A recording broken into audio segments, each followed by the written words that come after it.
Last कौन सा sir चला दी। लोकसभा ही चलेंगे आगे, ठीक है। देखेंगे heading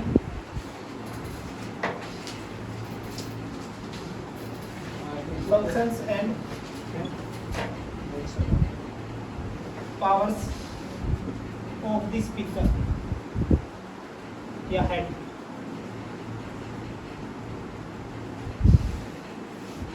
functions and powers speaker of the Lok Sabha of the Lok. तो स्पीकर के जो पावर है राइट है उसके, वो इसके अंदर हम पढ़ेंगे। स्पीकर जो है लोकसभा का स्पीकर अभी कौन है वर्तमान में प्रेजेंट में? ओम बिरला। ओम बिरला। ठीक है। तो इसके अंदर पहला अगर मैं पॉइंट लिख के चलूँ भाई, पहला पॉइंट, तो पहला पॉइंट लिखेंगे to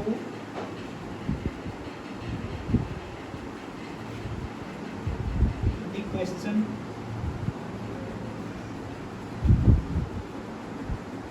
of the members of the house to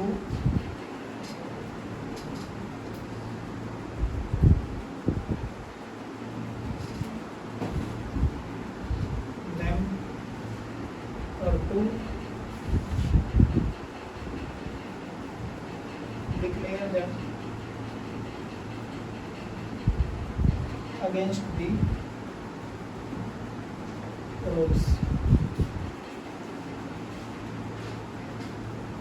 क्या मतलब समझे इस लाइन का? रेगुलेशन को क्या करता है? नहीं, सुनो, जो संसद के पार्लियामेंट के मेंबर्स हैं उनके क्वेश्चन को क्या करता है? एक्सेप्ट करता है। क्या करता है? एक्सेप्ट करता है। उनके क्वेश्चंस को क्या करता है? लोकसभा का स्पीकर एक्सेप्ट करता है, और वो नियम के खिलाफ है या नियम के तहत है, ये डिसाइड करने का काम कौन करता है? लोकसभा का स्पीकर करता है। ठीक है। इधर देखो लिखा भी है अगेंस्ट द रूल, या रूल के साथ है या फिर रूल के अगेंस्ट है वो क्वेश्चन। देखो आप लोगों ने देखोगा लोकसभा के अंदर लोकसभा का स्पीकर आगे बैठा रहता है, एक मेंबर उठता है, क्वेश्चन रखता है, बोलता है अध्यक्ष महोदय जी मेरी ये अपील है या मेरा ये क्वेश्चन है। ठीक है। वो जो क्वेश्चन बोलता है उसको वो गलत भी बता सकता है कि नहीं नहीं ये गलत है, इसको रिकॉर्ड से काट दिया जाए। बोलते हैं ना ऐसे, रिकॉर्ड से ही कटवा देते हैं कई बार। तो वो सारी की सारी चीज़ें कौन देखता है? लोकसभा का स्पीकर देखता है। अभी कौन है? ओम बिरला। सेकंड लाइन लिखिए भाई, सेकंड पॉइंट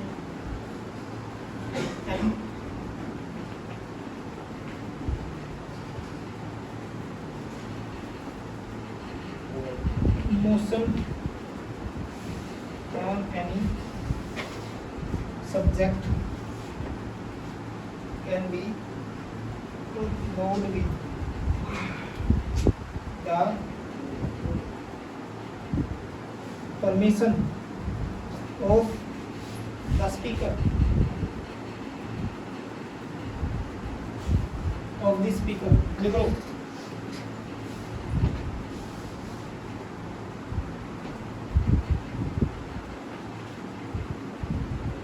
सेकंड वर्ड क्या लिखा होता है? ADJOURNENT।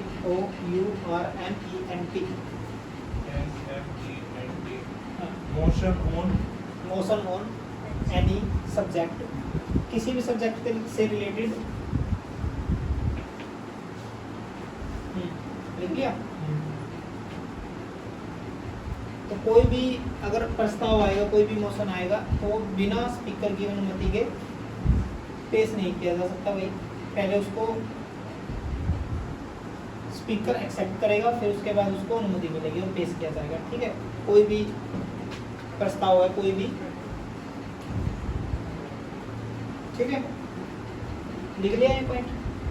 इसको मैं रफ कर देता हूँ भाई। लिख लिया अमन? यस सर, लिख लिया। उसके बाद आगे बढ़े, अगला पॉइंट लिखेंगे भाई, पॉइंट नंबर 3। इसमें देखेंगे he can stop the debate on the bill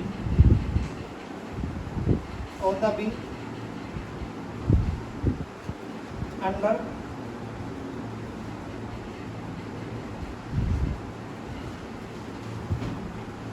जिस बिल पर क्या किया जा रहा है, बहस चल रही है भाई। इसका मतलब क्या है, किसी बिल पर क्या चल रही है, बहस चल रही है, और वो विचार में है, कंसीडर में है, ठीक है, कंसीडर में है कोई बिल, तो उसको क्या कर सकता है भाई, ये रुकवा सकता है, उसको स्टॉप कर सकता है, ठीक है। कोई भी बिल है, उस पर विचार चल रहा है पास करने के लिए, और उस बिल की बहस को क्या कर सकता है, उस डिबेट को क्या कर सकता है, स्टॉप करवा सकता है। कौन करवा सकता है, स्पीकर, लोकसभा का स्पीकर। उसके बाद पॉइंट नंबर 4, पॉइंट नंबर 4 क्या है, to permit members of parliament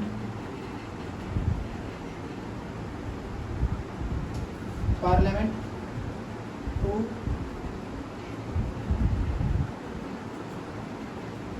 deliver speech and to determine the order and time of speech.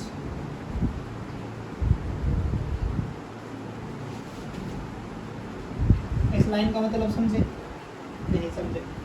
इसका क्या है, किसी भी मेंबर को, पार्लियामेंट मेंबर को क्या करने का, स्पीच देने की इजाज़त कौन देता है, स्पीकर देता है। और भाई टाइम भी कौन बताएगा, स्पीकर, और ऑर्डर भी कौन डिसाइड करेगा, स्पीकर। मतलब कि मान लो 100 लोग आते हैं, होते तो 500 के आसपास है लोकसभा के अंदर, ठीक है।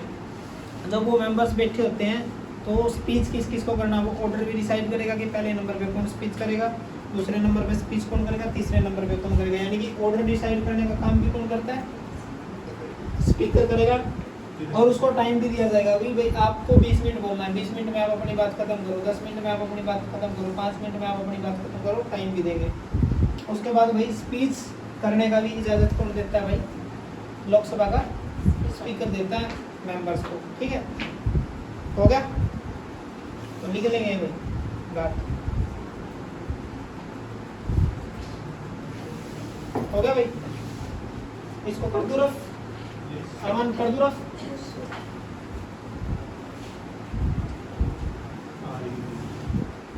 उसके बाद भाई अगला point,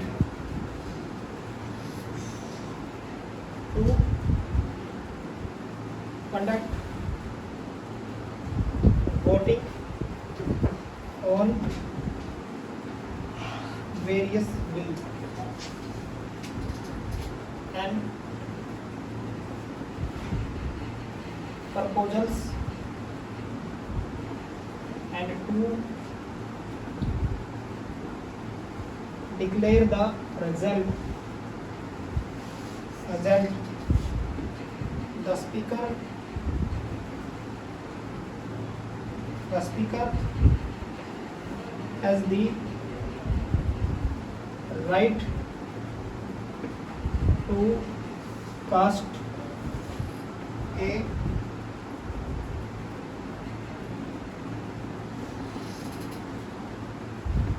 vote in case of equality. देखो भाई,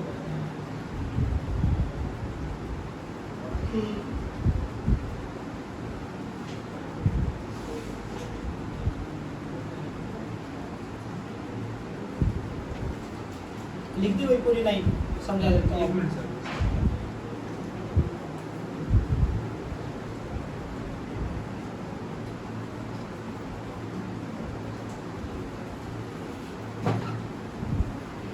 देखो समझाता हूँ, जब वोटिंग होती है ना, वोटिंग कराते समय आप लोगों को पता होगा वोटिंग कब होती है लोकसभा के अंदर। लोकसभा के अंदर 2 तरीके के लोग होते हैं, एक रूलिंग पार्टी होती है,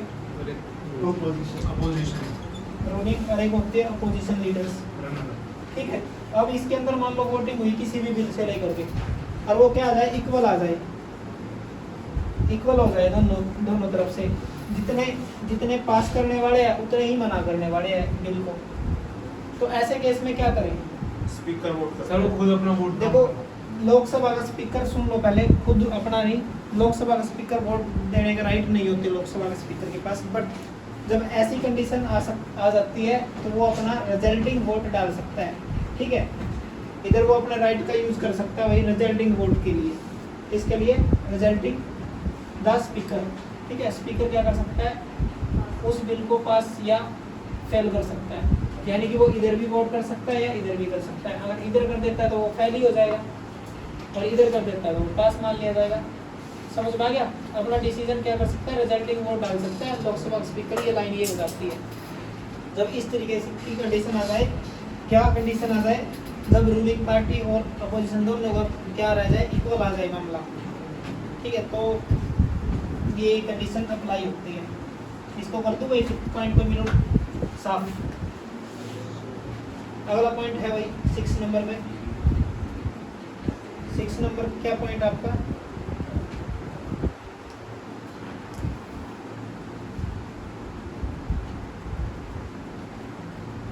ये नॉर्मली लिख देता हूँ मैं, पढ़ा रखा है मैंने, क्योंकि मनी बिल,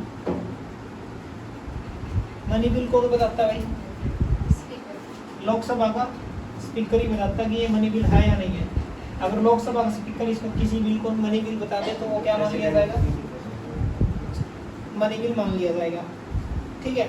और मनी बिल के अंदर ना तो प्रेसिडेंट इनकार सकता और इसके अंदर सुप्रीम कोर्ट तक भी इंटरफेयर नहीं कर सकता। वो ये भी आपको पता होना चाहिए। बात लिखो ये पॉइंट फटाफट अभी इधर भी।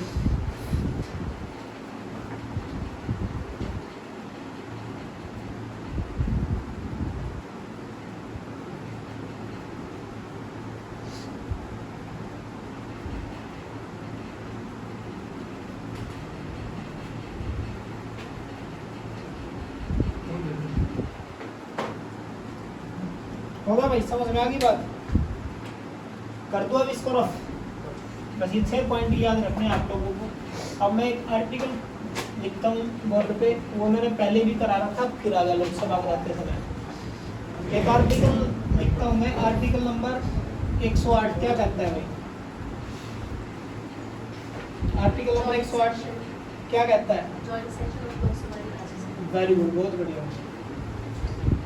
जॉइंट सेशन क्या बताता है? आर्टिकल 108 जॉइंट सेशन बताता है। और जॉइंट सेशन कब कब बुलाया जा सकता है? कौन बताएगा मेरे को? अमन बताएगा जॉइंट सेशन कब बुलाता है president of India? Joint session को कौन बुलाता है? President of India. President of India speech के टाइम इंडिया कब बुलाता है? स्पीच बिल्कुल बिल्कुल, हाँ जी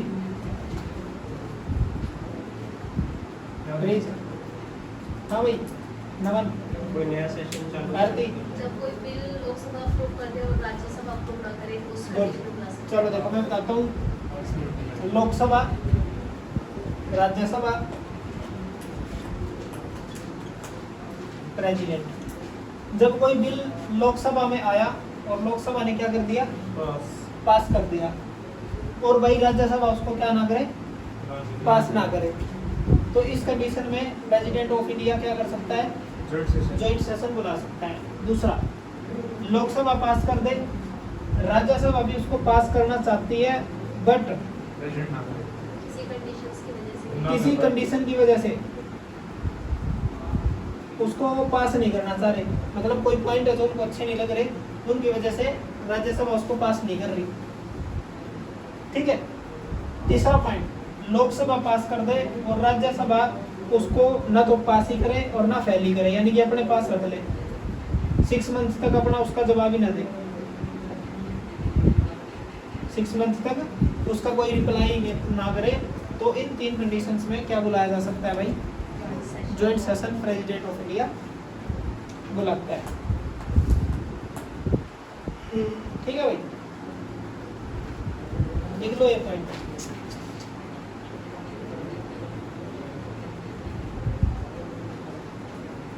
अच्छा, जॉइंट सेशन जो है इसके हेड कौन होते हैं भाई? जॉइंट सेशन में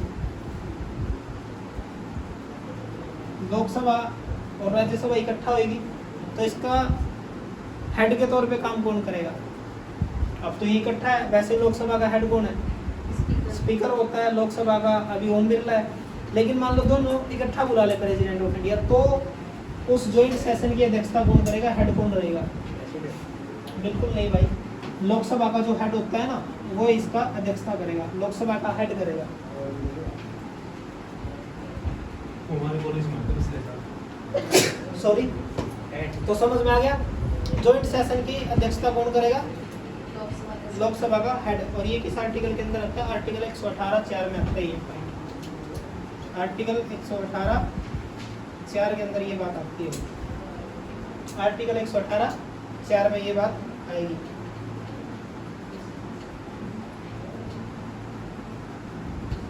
अब चलो एक बात और पूछ लेता हूँ। और मान ले किसी रीजन की वजह से लोकसभा का हेड नहीं है, प्रेजेंट नहीं है, तो कौन करेगा भाई? बिल्कुल डिप्टी हेड करेगा। तो भाई डिप्टी हेड देखेगा लोकसभा का। अगर मान लो डिप्टी हेड भी नहीं है तो कौन देखेगा? हो सकता है ना ऐसा भी, मान लो डिप्टी हेड भी नहीं है तो कौन संभालेगा? तो कौन संभालेगा भाई?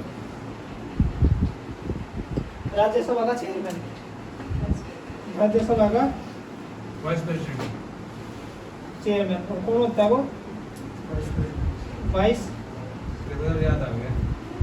प्रेसिडेंट। ठीक है, अभी वाइस प्रेसिडेंट ऑफ इंडिया कौन है बताओगे? CP Radhakrishnan. CP Radhakrishnan. Very good, बहुत बढ़िया। चलो भाई लिख लो ये बात।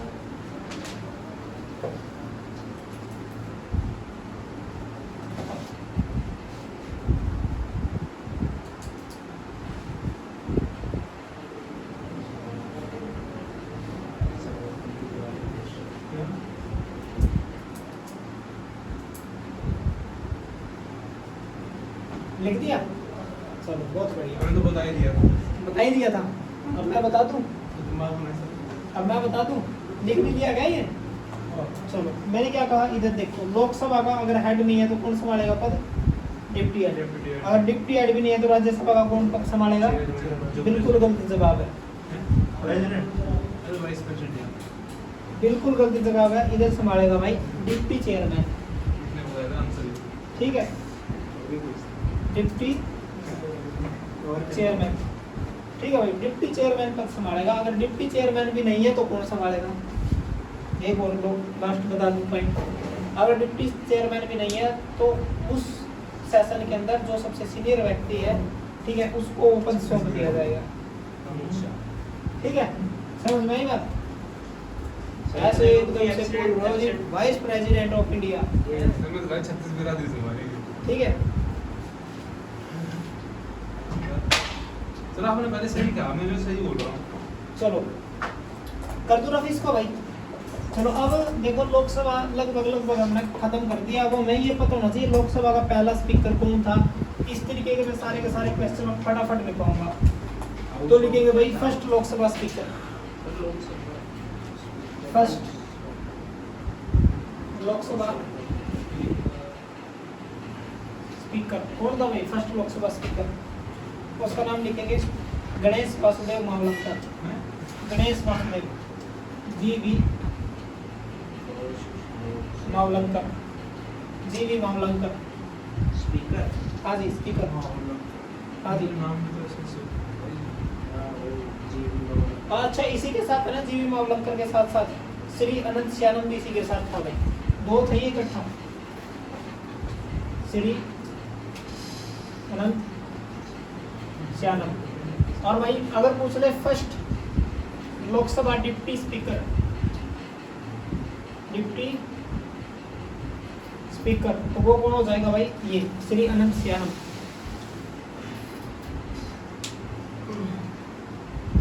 वैसे पहले भी सिर्फ जी.वी. मावलंकर ही पूछता है पेपर में, श्री अनंत श्यानम को नहीं पूछता।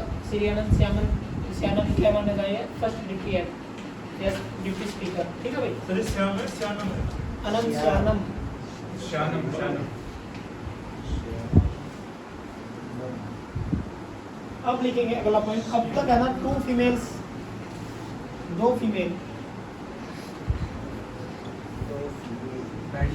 टू फीमेल हेड रही है भाई अब तक, यानी कि स्पीकर रही है।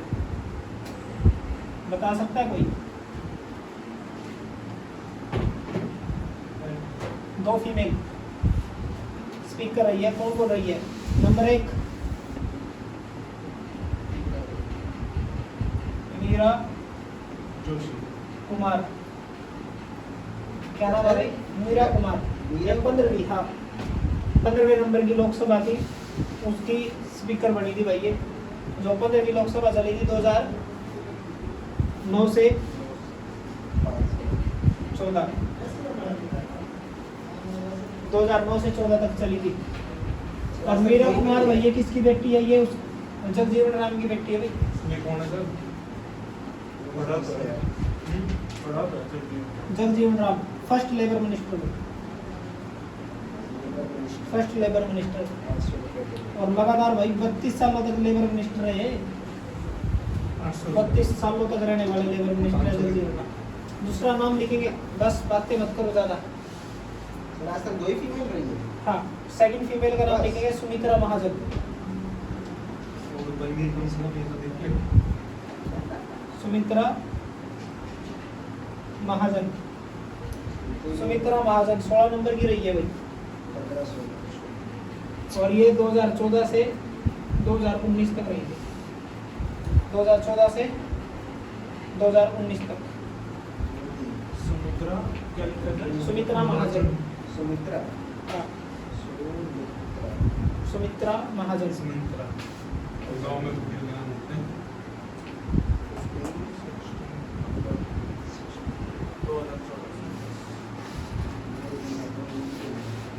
अब साथ के साथ लिखेंगे अभी वर्तमान में स्पीकर कौन है भाई? ओम बिरला। बीजेपी का सपोर्टर है सर। और बीजेपी पार्टी से ही है भैया। पार्टी उसकी पार्टी से भाई। आगे बढ़ते हैं, मोदी कर दो इस तरफ।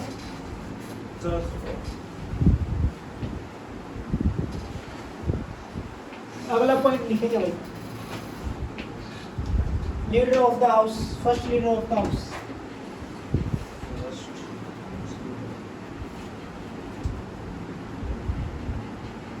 ये बता दो कौन है भाई? ये बता ही सकते हो। लीडर ऑफ द हाउस कौन होता है? लेडी पता यही नहीं पता?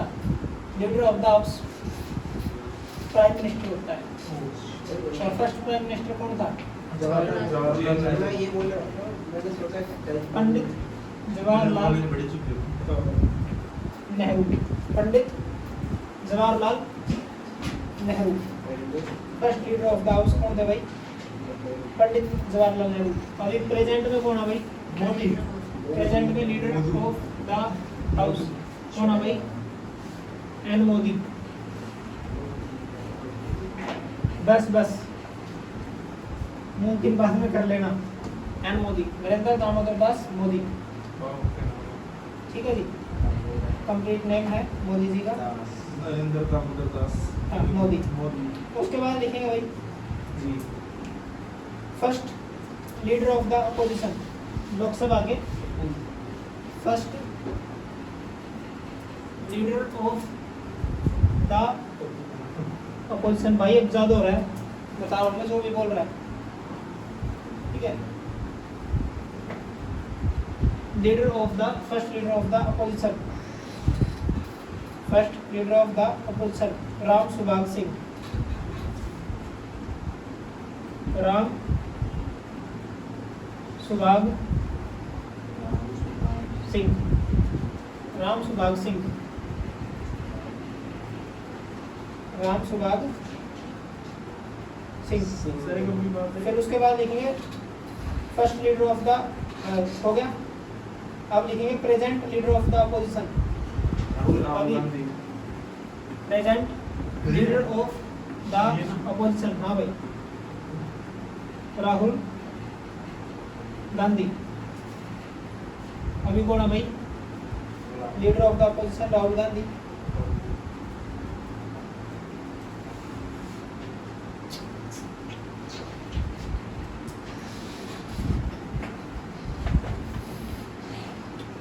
अभी तक एक फीमेल लोकसभा की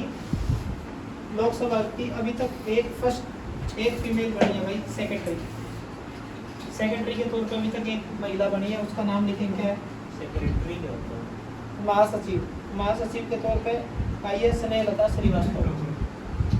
स्नेहलता श्रीवास्तव। योर भारी वर्ग स्नेहलता श्रीवास्तव।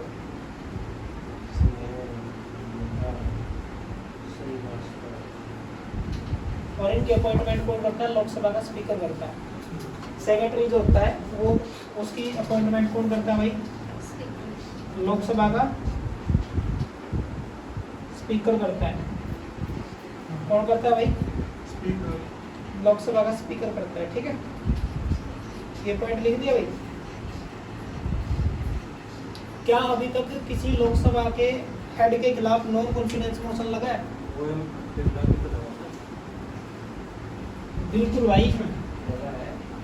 उसमें देखिए पहला नाम लिखिए जिसके खिलाफ लगा था। पहला व्यक्ति कौन था जिसके खिलाफ नॉन कॉन्फिडेंस मोशन लगा है? वो था भाई के.एस. हेगड़े। के.एस. हेगड़े। इसके खिलाफ क्या लगा है? नॉन इंग्लिश की स्पेलिंग बता दो, उसका नाम कॉन्फिडेंस मोशन। क्या नाम क्या है? KSHEGDE हेगड़ा। हेगड़े। ठीक है, अरे वो उसके बाद अभी कौन है? अभी कौन है? ओम बिरला। ओम बिरला। ओम बिरला के खिलाफ भी लग चुका है। बच गया। हाँ बच गया। तभी तो है। इसके खिलाफ भी क्या लगाया भाई? नॉन कॉन्फिडेंस मोशन लगाया गया। ऑपोजिशन लगाया था ना। हटाने की प्रक्रिया पता ही होगी। कोई 14 दिन पहले क्या दिया जाएगा? लेटर दिया जाएगा। फिर लेटर देने के बाद लेटर पे कितने लोगों के साइन होने चाहिए? 1/4 होने चाहिए। फिर उसके बाद वो लोकसभा में लेके आया जाएगा। लोकसभा में 2/3 की मेजोरिटी अगर हो जाती है तो वो पास मान लिया जाता है। अगर ऐसा हो गया तो वो पद से हटा दिया जाता है। दोनों हाउसों से ये प्रोसेस होना चाहिए। ठीक है, चलो भाई अगला पॉइंट। सर एक पार्टी कितनी बार नॉन कॉन्फिडेंस मोशन लगा सकती है? देखो नॉन कॉन्फिडेंस मोशन कब लगता है? तो हटा दो। जब हटाना हो नहीं तब नहीं लगता। जब उनको ऐसा लगे कि भाई ये हटाया जा सकता है, मतलब इसके खिलाफ लोग खड़े हैं काफी सारे, हम जीत सकते हैं, तब कॉन्फिडेंस लगाया जाता है। या फिर ओम बिरला के खिलाफ क्यों लगाया? बीजेपी से ओम बिरला के खिलाफ सिर्फ इस वजह से लगाया गया ताकि पार्लियामेंट के इतिहास में इसका भी नाम दर्ज हो जाए कि पूरी पार्लियामेंट ओपोजिशन इसके खिलाफ था। वो अलग है कि वो पास भले ना हो, इसीलिए लगाया। अभी जैसे हम के.एस. हेगड़े को पढ़ रहे हैं, ऐसे हम ओम बिरला को ही पढ़ेंगे। लेकिन तुम्हारे जैसा कोई बच्चा अगर पूछ ले कि ओम बिरला के खिलाफ क्यों लगाया, क्योंकि वो ओपोजिशन को बोलने ही नहीं देता पार्लियामेंट में। ऐसा ओपोजिशन लीडर्स का वो है कि भाई कभी माइक बंद कर देता है या कभी फिर बोलने नहीं देता हमारे को। ठीक है, उनकी टाइमली सुनता है दूसरे वालों की। तो ये उनके आरोप है। मेरी सुन लिया करो यार, मैं भी वही बात बता रहा हूँ, या फिर तुम ही बता दो आगे आगे। ठीक है, तो मतलब उनके ये इल्जाम थे। ठीक है, तो वो उस हिसाब से उन्होंने ओम बिरला के खिलाफ नॉन कॉन्फिडेंस मोशन लेके आए, लेटर वेटर लिखा, जो भी है। ठीक है, हो गया।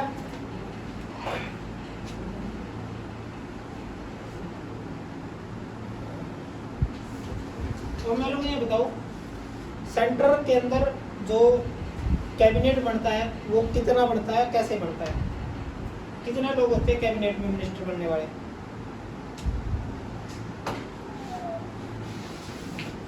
बताओ, टोटल कितने एमपी होते हैं? 543। इसका 15% करके दिखाओ फटाफट मेरे को, कितना निकलेगा?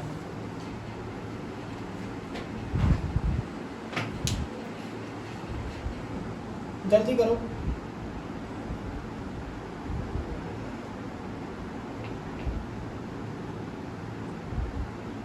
फोन में नहीं करना, मैथ पढ़ते हो भाई, कॉपी में करो अपने अपनी। अब तो निकाल लिया, अब क्या कितना आया? 81.6। लेकिन हम कितने मानेंगे? 82 मानेंगे भाई पूरा। 82 मिनिस्टर बन सकते हैं आपके। ठीक है, और ये प्रोसेस है ना स्टेट में भी चलता है। मान लो हरियाणा के अंदर मैं कितनी सीट बात करूं, 90 सीट है। हाँ। तो 90 का 15% कितना आ जाएगा? 15% आ जाएगा 13 पॉइंट 14 कुछ आ जाएगा, हाँ, 14 यानी कि मंत्री। 14 मंत्री बनेंगे हरियाणा के अंदर। ठीक है, तो इस तरीके से हम सभी स्टेटों के निकाल सकते हैं मंत्री। अच्छा, ये बात कब जोड़ी गई थी लोकसभा के लिए 15% टोटल का? ये जोड़ी गई थी 91 constitutional amendment, 91 constitutional amendment act 2003 में ये बात जोड़ी गई थी 15% वाली। लिख लेंगे भाई, लिख दिया? नहीं सर। फटाफट लिखो। सर ये कैबिनेट मिनिस्टर है ये। हाँ जी,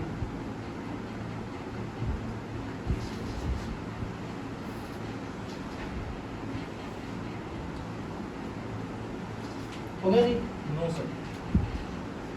नहीं आती है। अब लास्ट पॉइंट लिखवा के खत्म करता हूँ। देखो भाई, स्टेट में है ना, सभी स्टेट में जितने भी भारत के अंदर स्टेट है उनमें भी ये 15% वाला ही फंडा लगता है, जैसे मैंने हरियाणा में करके दिखाया है ना। जैसे मैंने हरियाणा का क्या करके दिखाया, हरियाणा के अंदर एमएलए की सीट कितनी है? 90। 90। तो 90 का 15% निकल के आया था 13.5, यानी कि 14 आ जाएगा सीधा सीधा। 14 क्या बनेंगे? मिनिस्टर बनेंगे, मंत्री बनेंगे।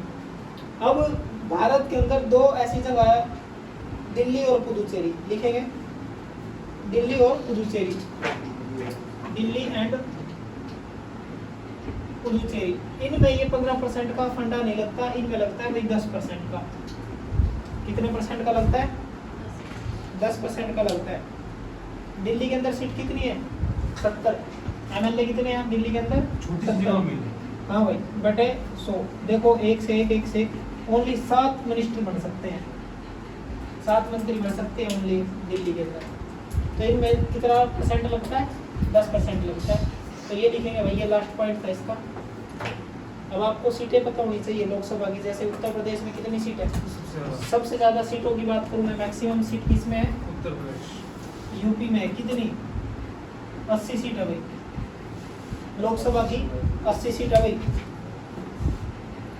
हरियाणा में कितने सर? बताऊंगा भाई, रुक जा, सबर कर, सबर। महाराष्ट्र 48,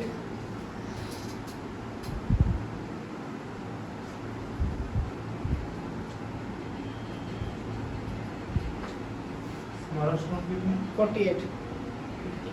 उसके बाद ज्यादा में लिखेंगे बिहार नहीं भाई, वेस्ट बंगाल 42। उसके बाद बिहार 40। मतलब हरियाणा पूछ लिया तो भाई, हरियाणा में सुनो, हरियाणा में और लोकसभा की सीट है 10, हरियाणा में राज्यसभा की सीट है 5 और एमएलए की सीट है भाई 90। ठीक है, बहुत कम है। तो ये ध्यान रखो। अब जितने भी स्टेट है ना लोकसभा की के अंदर, जो वो है, मैंने ज़्यादा वाले लिखवा दिए। हरियाणा को पूछा, हरियाणा का बता दिया। आपसे मैं कल पूछूंगा भाई, जितने भी स्टेट है भारत के अंदर, 28 स्टेट है, सभी के अंदर लोकसभा की सीट लिख के लेके आनी है कॉपी में। इसके अंदर कितनी लोकसभा सीट की है? बताइए सर। हाँ, लोकसभा की बताइए भाई, मैंने भी लोकसभा की सीट है। तो ये भाई टॉपिक हो गया हमारी तरफ से खत्म, लोकसभा खत्म।